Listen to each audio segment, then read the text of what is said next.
History of names.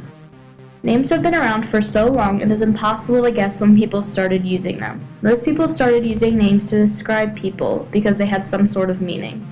Most people would make up their own names for their children until hundreds of names were formed in a particular culture and people started reusing the names.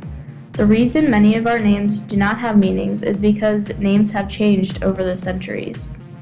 Many Christian people named their children after saints, but the Puritans preferred to use Old Testament biblical names instead, such as John, Joseph, or Mary.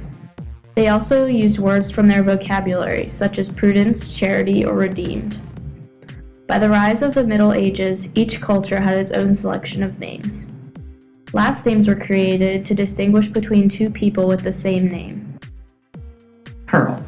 A real pearl doesn't become perfect in a short amount of time. It takes years of going through a process that may fail. A real pearl is formed when an irritant, such as a grain of sand, enters a clam or other type of mollusk. In order to protect itself, the mollusk will secrete a fluid that forms around the pearl. So eventually, after several years and layers, a pearl is formed.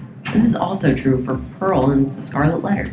She begins almost as an irritant, but eventually she becomes what her name truly means. She is acted upon by society and nature until she grows and becomes a symbol of perfection. The name Hester in ancient Greek meant star. Star can have many different meanings itself, though. It can mean being great at something, an object in the sky, or be used to give a symbol of value. When it is thought of as being an expert in a certain skill, it can be thought of as a movie star or a star player, or anything along those lines.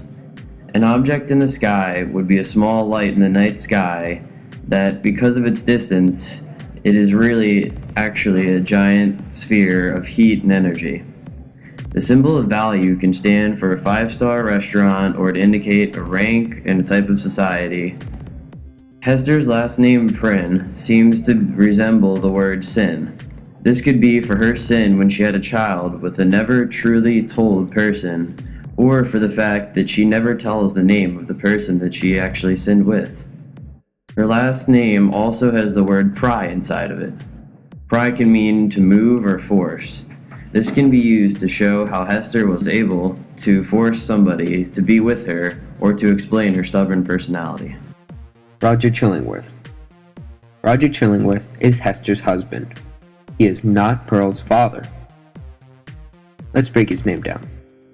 Roger means famous spear. The last name Chillingworth can be broken down into chilling and worth.